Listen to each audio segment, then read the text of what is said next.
Ja head rattalaadalised, head Delfi vaatajad, me oleme taas eetris 9. korda toimuvalt rattalaagalt Škoda Laagri keskusest.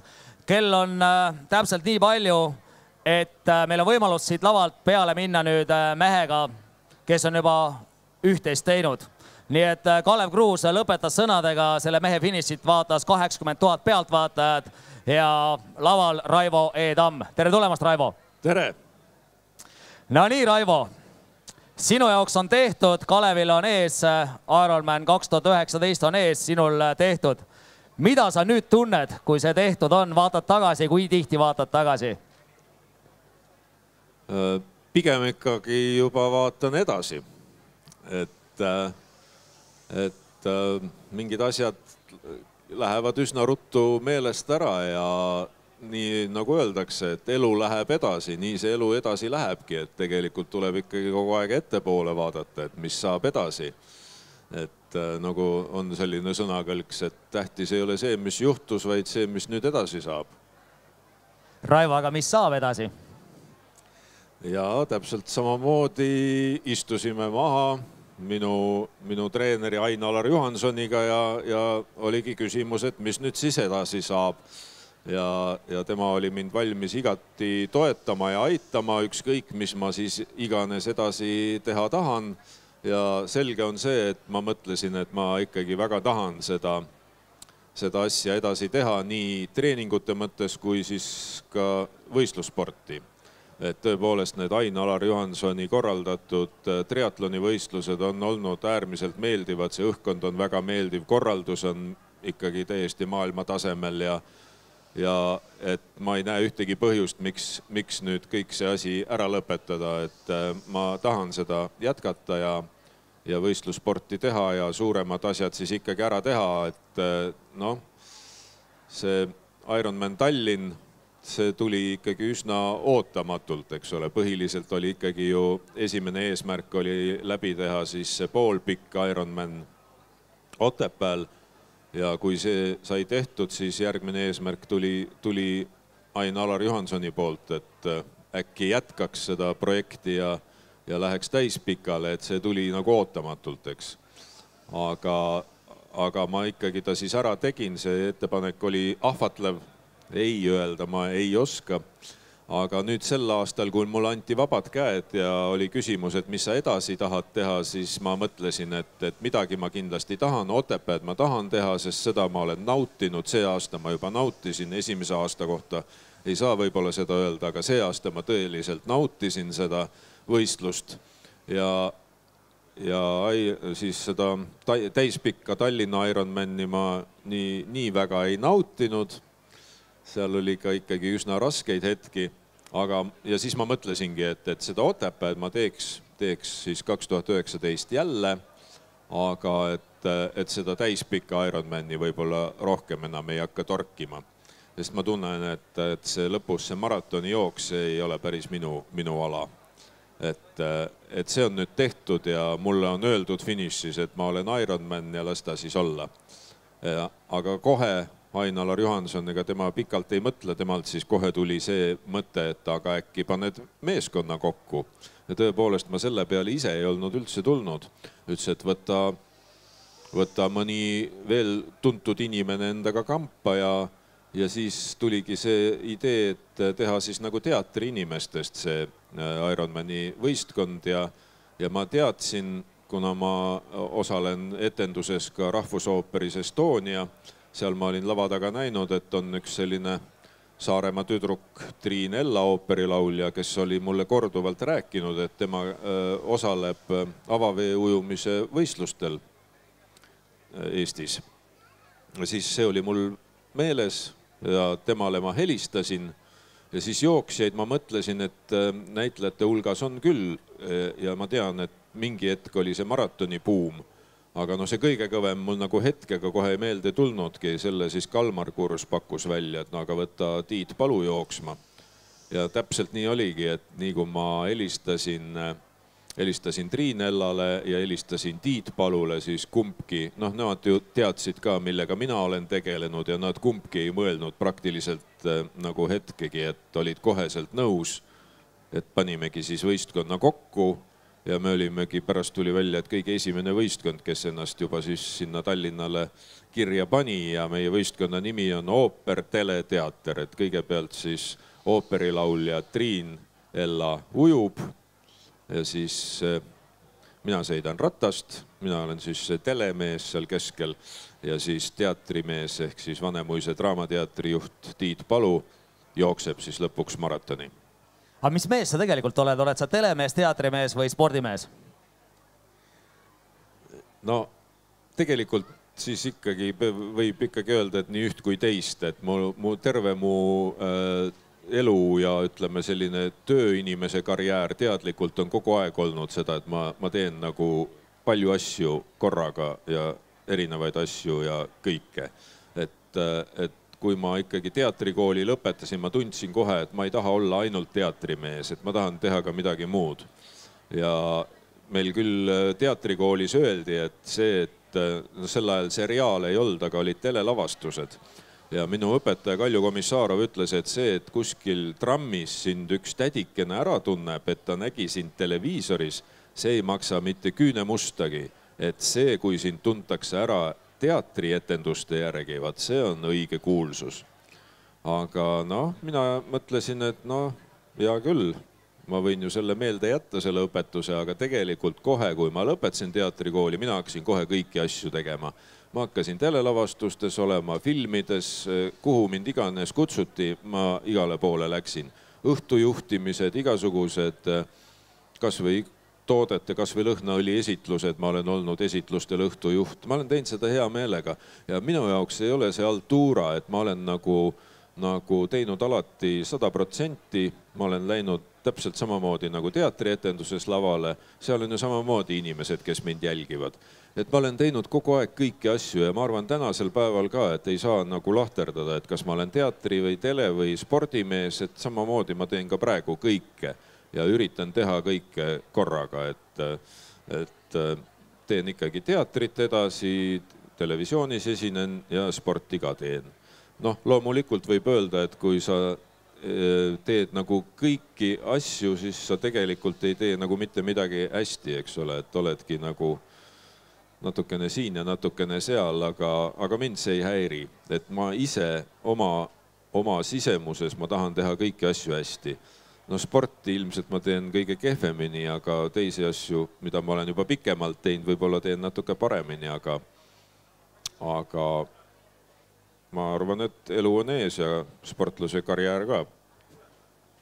Nii et üsna pea hakkad ka sina Kultuurkapitalile kirjutama avaldusi, et toetage minu sportlasteed.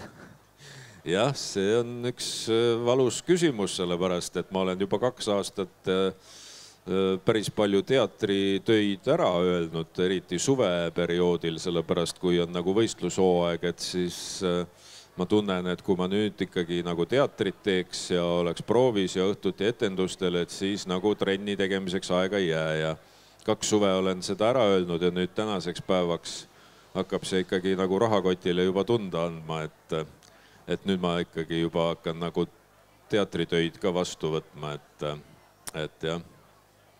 Et päris ikkagi nagu leiba enam lauale ei tule, et siis spordiga üksi ära ei ela niimoodi hea tervisega. Ei saa üksi hakkama.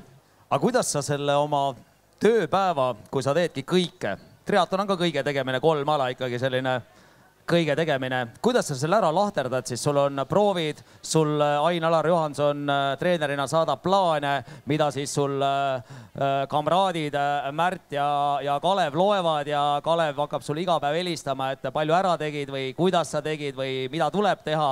Kuidas sa seal nagu hakkama saad, pere juurde, kõik muud asjad ka? No see on niimoodi, et kavad koostatakse selle järgi, mis mina saadan. Ma saadan oma vaba aja või õigemini ma saadan oma nädala hõivatuse Ain-Alarile ja siis tema vaatab selle järgi ja üritab sinna vahele panna siis treeningud. Ja treeningud siis on alati mul sellised, et mul on pulsivöö peal, kell ja siis, kui ma selle sünkroniseerin pärast päevikuga, siis ta näeb, kuidas mu treening läks, kas see oli minu jaoks üle jõu käiv või oli see kerge, selle järgi sealt edasi siis planeerib järgmise nädala ja nii need graafikud on olnud. aga 20 kuud umbes oled sa harjutanud, on nii? Kuskil 20 kuud, ma mõtlen just triatloni, kui sa alustasid. Kui sa ei saanud enam kingapaelu, ma mõtlen kinni panna, et sellest kohast, kui sa alustasid. Jah, vist ta nii on, jah. 3. jaanuar 2017 oli see telefonikõne, see saatuslik telefonikõne, jah. Kui palju sa tunned praegu, et sul on musklis rohkem jõudu, sul on sisemiselt rohkem tahet ja sa ennem ütlesid, et sa oled nagu nii enesekindel mees, et sa teed kõik ära, sul ei ole vahet, see sulle meeldib. See sportlase puhul peaks olema kõige kõvem näitaja, kõige parem näitaja, et sul on enesekindlust kaotada, sul on enesekindlust võita ja teha kogu aeg ka treeninguid. Kuidas sa ise tunned? Ei, ma tunnengi, et tegelikult on olemas mingi vundament, on mulle juba valmis laotud selles suhtes, et ka ütleme, kui on olnud mingi periood, kui ma ei ole saanud vahepeal treeninguid teha ja nüüd ka on olnud natuke niisugune maharahunemise periood ja nii-öelda nagu puhkuse periood, aga siis ma olen nagu vahest läinud jooksurajale ja ma tunnen, et tegelikult nagu tuleb väga hästi see jooks, et ei ole nagu häda midagi, et ma tunnen, et mul on ikkagi see mingi vorm on nagu mingi tasand on juba olemas, millest ilmselt nagu allapoole ei kuku, et ma ei näe nagu muretsemiseks põhjuks, kui ma ei ole nüüd 6 aega üldse trenni teinud, et kas nüüd on vorm täiesti kadunud, et üllatuslikult ei ole see vorm nagu kuhugi kadunud ja ma arvan, et kõik on hästi. Kas elukvaliteet on paranenud? Vaatad sa, mida sa sööd, vaatad sa, mis kellani sa väljas oled, vaatad sa, mida sa jood? Jah, ma tegelikult jah, seda võib öelda küll, et enne seda just enne, kui meil see kõva trenni tegemine oli, et mul on mingid perioodid, et kunagi ma olen ka olnud siuke pudrumees, aga siis vahepeal sõin hästi pikalt hommikuti kogu aeg, see oli mul nagu vajadus oli iga hommik peekon ja praemuna. Seda ma nüüd ei ole 2 aastat söönud, nüüd ma söön jälle ainult putru hommikuti, ja ma arvan, et see kõik ikkagi ka mõjub, et vaatan jah, mis ma söön, et igat ja ütleme, 2 suve on läinud nii, et ei ole kordagi grillinud, mida ma varem ikka ka aeg-ajalt üritasin teha ja et jah, midagi on ikka muutunud, jah. Nii et Jürgen Ligi tunneb ära sind kui spordimeest, mitte kui näitlejat. Et nii palju muutunud? Jah, ma arvan küll ja et tegelikult mul on selle üle nagu väga hea meel, et ma olen kuidagi moodi nagu ka siia spordimaailma nagu sisenenud ja et mind kutsutakse nagu mingitele sportlikele seminaridele esinema ja et mind kutsutakse Taaramäe ja Kangerti filmi esilinastusele ja see on juba väga meeldiv. Aga Raivo, mis su honorar on, kui ma kutsuksin Vana-Koiala maastikujooksule, mis on 4,5 kilomeetrit, et mille eest sa starti tuled? See on esmakordne küsimus, keegi ei ole mul sellist küsimust varem esitanud, et ma saan aru siiamaani on nagu, et küll on tore, kui ei pea osavõtu maksu maksma, et keegi mulle nagu peale midagi maksaks, see on nagu esmakordne, et sellisele tasandile ma ei ole veel jõudnud, Usain Bolt ma veel päris ei ole, aga tore oleks, kui see aeg ka kätte jõuaks, siis ei peaks enam üldse teatrit tegema, sest tõepoolest praegu on nagu see periood saad kätte jõudmas, et enam ei ole nagu leiba lauale panna. Praegu treeningud ja võistlused sisse ei too veel. Aga Raivo, see tiim, kes on siis kokku pandud, kui me räägime nüüd Ironmani sellest meeskondlikust võistlusest, et kuidas te omavahel nüüd suhtlete, et on ka kuhugi internetikeskkonda loodud programm, Ain Alar saadab sinna juhtnöörid, te kõik üksteist näete ja siis kuskilt piilub ka Märt ja Kalev, mida te teete, kuidas teete, saate üksteist seal kommenteerida, saate isegi üksteise tegemisi vaadata, on see siiamaani nii või kuna sina oled nüüd läbinud mees, Kalev ei ole teinud, et sa põhimõtteliselt enam talle ei näita, mida sa teed, et Ei, kõik on ikka avalikult näha ja tulevad samamoodi, ma arvan, meil on selline Sportlaiseri see keskkond, kus me oleme oma treeningkavadega ja kus me siis üksteist näeme, et tulevad siis meie võistlejad, meie võistkonna liikmed ka sinna, aga ma tean, et neil niikuinii juba kõva trenn käib ja Tiit Palu on selline ise hakanud maratonijooksja, et ta teeb niikuinii kogu aeg trenni, et selles suhtes seda muret ei ole, et ei tea, kas ta nüüd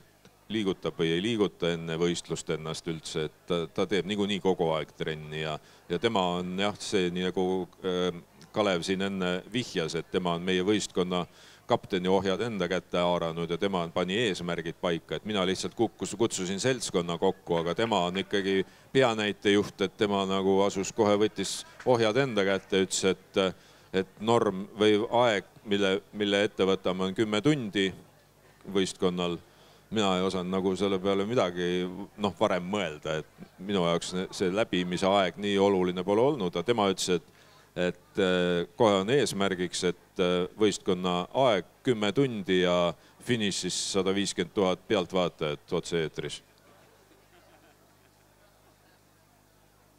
Et sa lõid selgelt muidugi Kalevi numbrid üle, aga ma usun, et kui vana Koiala jooksu nii-öelda korraldaja paneb honorari välja, siis ka TV6 peab leidma oluliselt suurema honorari.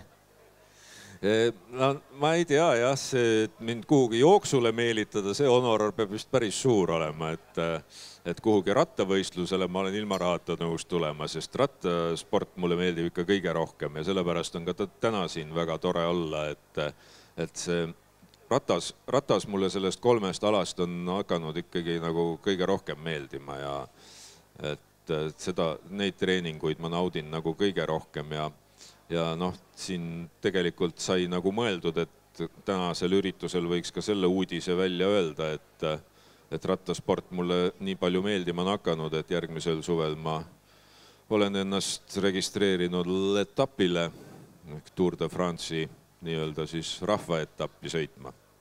Aga see etapp, Tour de France'i etapp, mida see endast siis kujutab, kui raske see siis on?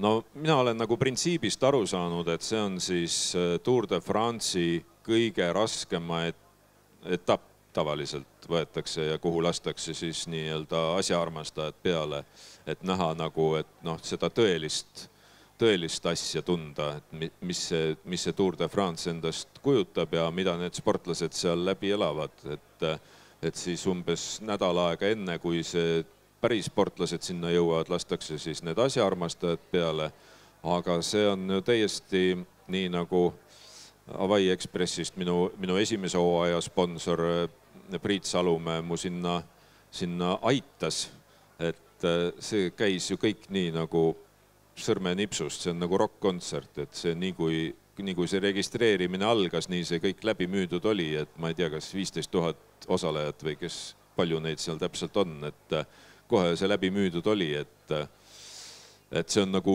see populaarsus on nagu kasvanud iga aastaga ja eestlaste osavõtjate arv ka, et ma sain aru, nüüd see aasta kavatseb Eestist juba 200 inimest sinna vist minna. Aga kui sa räägid etapist, aga Kalev rääkis, et üks kõva hooaeg teha või edukas start või läbida siis Ironman, ülioluline on see kevadlaager. Ma lugesin, et Mallorcal on sel aastal kevadlaager ja ta väga kiitis seda ja ütles, et perega saab minna. Oled sa selle peale mõelnud, on sul aega? Mina olen seal. Oled seal? Ja, see on kindel juba. Ma olin eelmine aasta ka seal, täpselt samamoodi terve perega ja see aasta ka terve perega ja see aasta vist ikkagi juba lausa nii, et me vist võtame nagu 2 maanteerattad kaasa, sellepärast, et eelmise aasta ratas, mis mulle jäi eelmise aasta sponsorist, selle konfiskeeris juba mu abikaasa ära ja tema sõidab ka nüüd maanteeratast. Ja tegelikult selle aasta sündmus, kui siin kogu aeg nagu räägitakse sellest, et mina läbisin selle Tallinna Ironmani, siis tegelikult mina ise tunnen, et minu jaoks ja meie pere suurim sündmus on ikkagi see, et minu abikaasa läks ka praktiliselt ilma ettevalmistuseta ja läbis Otepääl 4.18.4 triatloni. Et ma arvan, see on tunduvalt suurem sportlik võit ja asi kui minu Ironmani läbimine. Aga ma tahtsin küsida, et kas Mallorcal ikka ka sõidab, et pereliikmena? No seda me nüüd mõtlemegi, et mis nüüd teha, et kas peab ämma ka kaasa võtma, sellepärast, et meil on 3-aastane poeg, kes tuleb kaasa ja kui nüüd ema ja isa mõlemad võtavad omale maanteerattad kaasa, siis vist on ka ämma vaja, jah, kaasa võtta. Raivo, aga üks asi on rattaga liikuda, et sporti teha, et sa tuled töölt, paned rattariided selga, võtad selle vinge ratta, lähed sõitma. Aga kas sa igapäevaselt ka kasutad jalgratast igapäeva asja ajamistes, lähed tööle rattaga, kui on võimalik, tuled töölt rattaga, ehk kas selline mõtteviis liikuda rattaga sulle sobiks, kas see on võimalik, kas see on teostatav? Ma olen seda kunagi teinud. Kunagi kui ma olin Linnateatri näitleja, siis seal oli tookord, ma mäletan veel selliseid rattaga tööl käijaid, Tarmo Männard oli ja tema eeskujul mina siis hakkasin ka käima, aga tegelikult see ei olnud nagu väga meeldiv lõpuks ikkagi, et ma ei oska nagu linnarattaga linna vahel nagu vist aeglaselt sõita, et kui ma jõudsin nagu kohale ja siis ma tulin nagu täpselt ajaks, jõudsin kohale ja siis ma läksin sinna proovisaali ja siis ma istusin ja siis hakkas nagu vaikselt nagu igi tulema ja siis nagu loed seda teksti seal ja siis kogu aeg nina otsast tilgub nagu tekstiraamatusse igi ja ma tundsin, särk on juba läheb nagu märjaks, et nagu tagantjärgi see igistamine ja see ei olnud nagu üldse tore tegelikult. Ja mingi hetk ma jäin lausa haigeks selle süksed, no ilmselt vale riietus ja noh, kuidagi ma ei tea, külma õhu sisse ahmimine või sügisel, noh, sõitsin niimoodi rattaga, et aga nüüd jälle mul olid Tartus proovid ja sinna ma võtsin küll oma linnaratta kaasa. Tartus ma käisin, ERMis olid proovid ja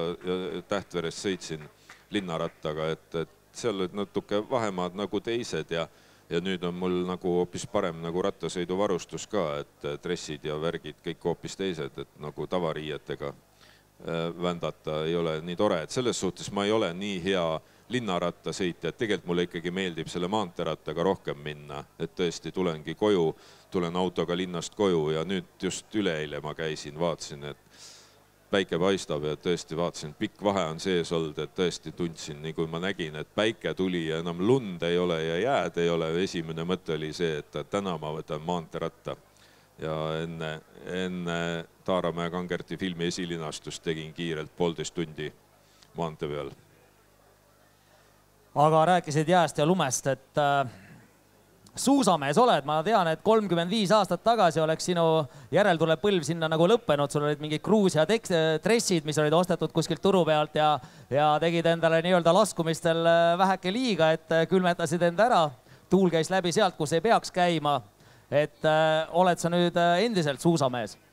Jah, ei, mulle suusatada ka ikkagi meeldib ja lapsepõlves sai isaga palju käidud. Mustamäe poiss, me käisime Harku mägedes, siis siin Harku mõisa kandis, et sellest on nagu toredad mälestused, et suusatamas sai käidud ja hiljem kooli ajal ka, aga jah, elutempo vahepeal on lihtsalt selline olnud, et ei saanud nagu suusaradadele, aga eelmine aasta jälle nagu Ain-Alariga mõeldud siin sai, et peale seda eelmise aasta Otepääd, et mis nüüd edasi ja siis selle hooaja nagu peasponsor oli siis meil Sportland, et nemad siis andsid mulle hea suusavarustuse, värske kõige uuema, seal need skin suusad ja ma polnud varem sükst asja näinudki üldse, et see oli nagu täiesti uus tase, et no siis ikkagi nagu tunned, et nagu kui palju ikkagi ka hea varustus loeb ja käisin, sõitsin päris palju, tegin trenni ja nautisin seda, et see hea varustusega sõita ja käisin siis ka seal Tartu maratonil ära. Et ja ma arvan, see talv kindlasti, et see suusad on mul ka suvel üldse ei saanudki keldrisse viidud, seisavad mul kapinurgas kabinetis, et ootavad ainult lund. Raivo, aga see tiim, kelle sa kokku panid, et no mina küll tahaks uskuda, et teatri, filmi, kontserdi inimeste seas on tegelikult oluliselt rohkem neid inimesi, kes tahaks sinuga koos tiimis olla, et ma arvan, et maha jäi päris palju õnnetuid inimesi, kui te nüüd selle tiimi kokku panite, et mis nüüd veel edasi sellest peaks hakkama juhtuma, kas seda tunnet ei ole keegi pöördunud, et Raivo, miks sa mind ei kutsunud? Ei, nii laialdaselt praegu ei ole nagu suhelnud või kuulnud inimesi, et eks need näitlejad ikkagi liiguvad nagu väikses seltskonnas, mingid proovid kuskil tehakse, nii et aga ma ei tea, et ega siis pole ju keelatud kellelgi, et spordimehi on näitlejate hulgas ka palju ja ma kutsun üles, et tehke ainult võistkondi juurde ja kui ei taha seda Tallinnat tõesti, nagu ütles ka Kalev siin enne, et alustuseks Otepää väga hea ja ka Otepääl on võimalik võistkond kokku panna, et miks mitte. Aga Raivo, kui palju on neid olnud sinu nii-öelda siis kaastöötajate seas, kes tsiteerides sind NSV-st, et Joppen Puhhe on ikka hull mees, et milleks? Kui palju neid on? Kas keegi julgeb üldse tulla ligi öelda, et Raivo, lõpeta ära? Ei, seda päris ei ole öeldud, et nüüd lõpeta ära, aga paljud ikkagi ütlevad, et mõtle ikka nagu tervisele, et päris nagu lõpetada nagu keegi ei ole käskinud, et tegelikult ikkagi liigutama peab ennast ja ma arvan, et eriti minu vanuses ja mida aasta edasi, seda rohkem liigutama peab ennast, et minulgi see ülekaal oli, ma mingil hetkel üritasin seda nagu toitumisega nagu reguleerima hakata, aga ma tundsin, et ei, minu aastates, kui sa oled ikkagi juba 50 pluss, et ainult toitumisega ei tee enam midagi ära, et liigutada on vaja. Et see, et inimene liigutab, see on hea, et selle kohta ei nüüd vaevalt, et keegi tuleb ütlema, et kuule lõpeta ära liigutamine, et sellist asja ei ole, aga küll ikkagi paljud on mu pärast mures ja käsivad ikkagi nagu olla mõõdukas ja ikkagi umbes, et kas ikka arsti juures ka ikka käid ja kas arsti kontrollib, et loomulikult mul on arstlik kontroll peal ja kõik treeningud ma teen ainult pulsikellaga, jälgin pulssi, et ma ei aja kunagi ennast nii punasesse ja et nii halb hakkaks, et see, et mul seal Tallinna Ironmanil halb hakkas, see oli lihtsalt mitme halva asja kokkusattumus, et tegelikult ma seal ka, ega ma seal ennast nii ära ei lõhkunud selles mõttes, et ma ei olnud midagi nii hullu teinud, et ma peaks kokku kukkuma, et seal oli lihtsalt külm, kuum, magamatus, mingid need asjad, eks ole. Et aga tegelikult ma treeninguid ma teen, ma olen ikkagi selline tiksuja ja ütleme siin rattalaadal, ma arvan, enamus inimesi minu kohta võivad öelda tšainik, et ma ka maantee peal olen ka selline, kes sõidab ikkagi nagu omas tempos rahulikult, ütleme. Ja tegelikult ma treeningut teen kõik ära, aga ütleme, ma lihtsalt tunnen, et mul on vahest pandud, Ain-Alar Juhanson on mulle pannud nagu rattatreeningutel mingid tsüklid, kus seal umbes, et ma pean vahepeal nagu 2 minutit nagu täiega panema, siis ma vahest nagu seda ma ei ole päris teinud. Et selle ma olen nagu ära jätnud, et ma võin sõita kas või 7 tundi järjest ratast, aga vahele ma mingid sööstusid ei tee, et ma selline kiirendusmees ega sprinter ma ei ole. Et ma käin ujumas niimoodi, et kõik ujuvad must vasakult ja paremalt mööda. Mina teen oma treeningut. Ma käin metsa vahel jooksmas nii, et kõik jooksevad must mööda, isegi võib-olla kepikõndija jookseb must mööda. Et ma olen selline vaikne sussisahistaja ja maantee peal ma olen ka selline tšainik. Ja ma arvan, et ilmselt seal Tour de France'il saab ka nii olema, et ilmselt peale esimest tõusu laiba auto võtab mu maha. Aga mis siis? Ma saan selle stardi emotsiooni, ma arvan juba, et ma arvan, see on sama kiht kui Ironmani finiši emotsioon, et see näha, kuidas 15 000 inimest hakkavad mäkke ronima, et see on midagi väärt ja ma tahan seda teha. Aga sa räägid, et sa ei ole või sulle ei meeldi punases olla, siis spordimehed teavad sellist ütlust, et aeg ei tapa, tempo tapab. Et sina siis tahaksid öelda kõigile, kes tunnevad soovi alustada treeningutega, teha ka läbi üks Ironman, tegelikult ei ole siin mitte midagi erilist, et tuleb tiksuda, tuleb suhtuda sellesse, kuhu sust keegi mööda paneb, kas või siis kepikõndija. See on täiesti okei.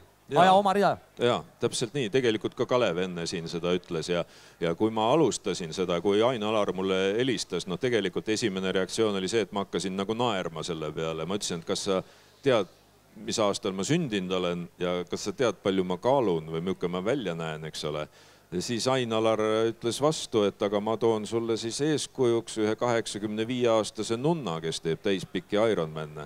Nii et tema oli siis algselt minu eeskuju ja tema järel ma hakkasin oma samme seadma. Ja ma olen näinud, tõesti ka Kalev ütles seda ja minu meelest see on nagu see tõeline maasool ja need tõelised head eeskujud. Ma olen näinud nii siis Tartu maratonil, jooksumaratonil kui ka triatlonidel. Ma olen näinud neid 70 pluss prouasid, härrasid ja kes lähevad ja jooksevad ja tead, mõni on tead selline, vaatad, et jookseb, et kukub külili, aga läheb ja mina talle järgi ei jõua jooksurajal. Et võt, need on nagu need tõelised eeskujud, et see on nagu jube lahe. Ja ma mõtlen ka, et mul on olnud elus perioode, kus ma olen teinud sporti, aga siis on jäänud jälle augud sisse. Et ma edaspidi nüüd vähemalt loodan, et mul enam neid auke ei teki, et kas või kord nädalas või kas või paar korda kuu jooksul, no ja siis jälle tihedam, et ma päris auku sisse ei jätaks ja ma tahaks olla ka kunagi, mu elu eesmärk on, mis mind veel ees ootab, saada kihvtiks vanameheks. Kihvtiks vanameheks, aga sa mainisid seda 85-aastast nunna ja eeskuju mõttes mina küsiksin, et kelle pilt sul siis seinal on, kas selle 85-aastase nunna ämma või hoopiski Kalev Kruusi pilt? Abikaasa pilt on seinal. See, et tema tegi sel aastal selle Telia 4.18 triatloni läbi, no see on minu suur eeskuju ja sügav kummardus ja austus. Aga tavaliselt on selle spordi tegemisega niimoodi, et ega see ilmaasjata ka see legend ei ole sündinud, et mingil hetkel seal keskea kriis tuleb peale ja keerab ära, hakkab hullu moodi sportima ja need makro- ja mikrotsüklid ei ole ka mul peast võetud, vaid ma reaalselt olengi oma elus kogemata saunalaval kokku saanud mehega, kes ei teadnud, et ma ka sporti olen teinud, aga ta rääkis muga makrotsüklitest. Siis ma ise mõtlesin, et huvitav, millega ta teeb, aga ta oli just aasta aega tagasi alustanud spordi tegemist. Ehk et kui võtta nüüd selle koha pealt, iga mees joob oma elu jooksul ikka ühe tsisterni alkoholi ära, teeb ta selle kuskil ära, ka spordiga siis samamoodi? No eks muidugi, eks inimesi on igasuguseid, eks, et ma ju käin ka jooksmas ja ma näen ja talvel suusarajal ka, et seal on nagu neid vihaseid tegijaid nii palju, kes ma arvan ei ole tippsportlased, vaid kes on rahvasportlased, aga kes on nagu väga tigedad, et ma nägin ka ütleme isegi Gran Fondol ma käisin sõitmas, et sattusin võib-olla natuke valesse ajagruppi ja seal oli neid tigedaid sükseid, ütleme sükseid 40-aastaseid firmajuhte, sükseid päevitunud musklis mehi, kellel on ilmselt süksed 15 000 jalgrattad all. Et kes nagu vasakult ja paremalt nagu mööda kihutavad umbes, et mida sa venid siin või sa valed ajagrupis oled, eks ole, mida sa venid siin. Et kuigi tegu ei ole üldse võistlusega, on ju, tegelikult on nagu vaikne veeremine mõeldud asjal, aga et inimesi on igasuguseid, loomulikult, aga mina vaatan ja imestan ja naudin olukorda, et ma ei heida kellelegi midagi ette, et minule see närvidele ei käi, et täpselt nagu Kalev ütles, et kui inimesele meeldib palju trenni teha, las ta siis teeb ja kui inimesele üldse trenni teha ei meeldi, see on nagu natuke kehvem variant, et proovime ikkagi õhutada, et kõik tuleks ennast liigutama. Aga hea eeskuju ja mulle ei meelde just see, et Kalevil, nagu sa tead, läks kõht lahti, et ennem Ironmani, et tema starti ei jõudnud. Aga sina jõudsid heategevusjooksule. Sina jõudsid peale seda, kui Ironman oli tehtud, oli järgmise päeva õhtul oli selline tänu siis vabatahtlikele. Sa olid koos abikaasa pisipojaga seal tantsupõrandal. Kuidas sa nii palju jaksad või sa teed tõesti seda sellepärast, et sa tunned, et kuna sa oled eeskuju, siis sa pead seda rolli ka lõpuni käima, sest see on oluline paljudele ja samal ajal sa tunned ise endal seda kohusetunnet. Jah, see on praegu minu kohusetunde asi, et ma olen äärmiselt kohusetundlik inimene. See kohusetunne mu ükskord ilmselt tapab, aga nii on, et ma olen kohusetundlik inimene ja kui ma olen nagu andnud sõna ja olnud nõusoleku olla see hea eeskuju, ega ju keegi otseselt ei ole ette kirjutanud, mis endast kujutab, mismoodi see hea eeskuju olemine käib, aga see on minu nägemus, et kui ma olen selle nõusoleku andnud ja siis ma pean olema nähtaval, et inimesed tahavad näha seda eeskuju, kui ma olen andnud nõusoleku eeskuju olla ja peale võistlust olen kuhugi ära kadunud, keegi ei tea, kus see on, oli ta üldse siin, siis ei ole ju see, ma arvan, see ei ole minu nägemus. usud sa Kalevi juttu, et ta oli haige või tegelikult oli ikkagi see stardipalavik? Ei noh, eks nalja võib ju teha sel teemal, aga ma nägin teda, et ta oli ju kohal seal, ta oli ju nagu kommenteerimiseks kohal ja tõesti ma nägin, et ta oli näost roheline ja ta oli väga kõhna, et tal oli ikka tõesti paha olla ja ta oli ikka äärmiselt õnnetu. Aga ta oli sellest hoolimata, ta oli kohal ja ta oli mind ergutamas raja ääres, nii et nüüd, kui jälle tema jooksis, proovis esimest korda seda Tallinna maratoni läbi joosta, siis olin mina teda ergutamas, et tubli, et ta ikka, noh, see on näha, et ta jätkab ja ta tuleb see aasta kindlasti välja. Aga kui palju sa tunned ise rajal olles kaasa elamist, kui palju ergutatakse, et noh, tavainimene astub, ei tee midagi, aga siis vaatab, sina tuled ja hakkab aplodeerima. Ja, no paljud tahavad muga patsu lüüa, et see Tallinna Ironmani maratoni rada oligi selline, et mu abikaasa oli seal vabatahtlikuna kaasas ja siis temal on sõbranna, kes ka siin varsti tuleb esinema, Maria Jänese ema, on minu abikaasa suur trennikaaslane Asta Jänese. Ja siis Asta kogu aeg, siis tema oli nagu otse-eetris teleka ees, et ta oli tagumik kange juba hommikust saadik vaatas telekast otse ülekannet ja siis kogu aeg siis helistas minu abikaasale, ütles, et kuule, et lõpetagu ära, Raivo, see patsu löömine.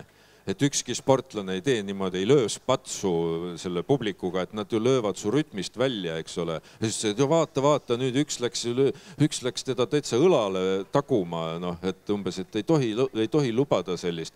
Aga siis ta nägi, et samal ajal otse eetris oli kogu aeg edasi, et ma ainult kogu aeg niimoodi tegin raja ääres, siis ütles, et nojah, näitlejatel käib see asi vist teistmoodi. Et nagu ma ei saa, nagu ma näen, et seal on tohutu kätemeri ja kõik tahavad muga patsu lüüa, et siis ma ikka löön, kuidas ma siis ei löö, et tühjasest rütmist, mis mul pole seal nii mingit rütmi. Aga kõige naljakam oli see, et kui ma läksin nagu inimesi ergutama Tallinna maratonile jooksuraja äärde vaatama, kuidas Kalev Kruusil läheb, siis seal tekkis sama asi ainult vastupidi, et mina seisin paigal ja kõik jooksjad, kes tulid, tahtsid minuga patsu lüüa, kui nad nägid, et mina raja ääres olin. Mõni tuli täitsa teisest T-servast, kui nägi, oi, Raivo Tamm, kõva mees oled. Ma seisin käsi püsti, mina pidin neid ergutama, aga asi kujunes hoopis vastupidiseks. Kõik jooksjad tulid mulle ütlema, kui kõva mees ma olen. Raivo, aga oled siis kõva mees või ei ole? Erki Nool ütles kunagi, kui aasta jooksul, ma ei mäleta, kas see oli 3 võistlust üle 8500 või 8700, midagi sellist, et peab ikka kõva mees olema, et see ära teha. Oled sa kõva mees spordi mõttes? Ei ole, ma ei ole. Ma ütlen tõesti, ma näen need 70 pluss prouad härrad, nemad on kõvad mehed. Ei, mina veel ei ole. Et sellepärast, et see Ironmani logo on everything is possible, kõik on võimalik, et ma ei usu, selleks ei pea olema mingi eriline kõva mees, et see niimoodi läbi tiksuda ja sahistada ja susistada, nagu mina selle tegin, see ei ole kõva mees.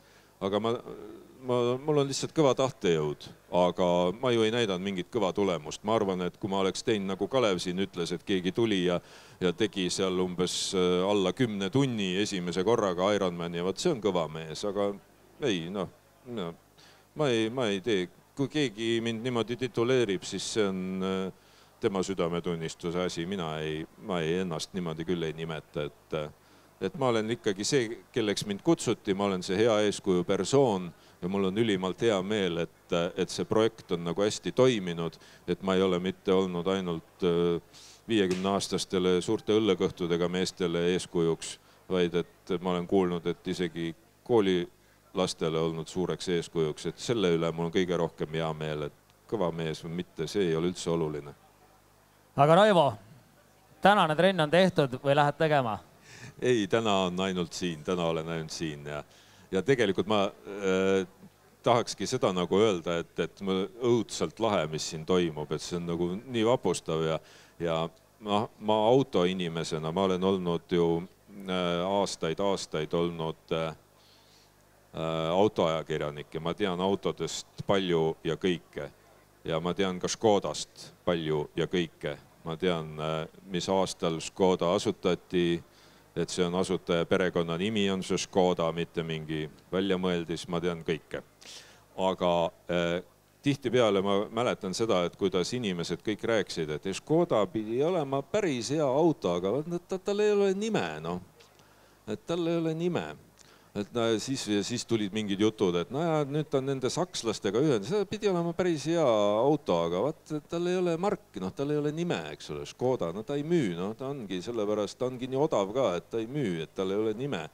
Et minu meelest see, mis nüüd Škoda teinud on, see on nagu vapustav, et nagu vaatad Tour de France'i, igal pool on Škoda, see üle maailma, see, mis toimub, see nagu kõikidel rattaüritustel ja see, et see ei ole mitte ainult kuskil mujal, vaid see on ka meil. See, mis Škoda teeb, see on nagu, see on müstika. See millise, ma arvan, ükski automark ei ole teinud sellist tõusu, mis on teinud Škoda minu meelest lähiaastatel, et see on nagu super ja seda me näeme täna siin kõik, milline rattalaat, see on ju vapustav, ja jalgrattad on ka Škodad.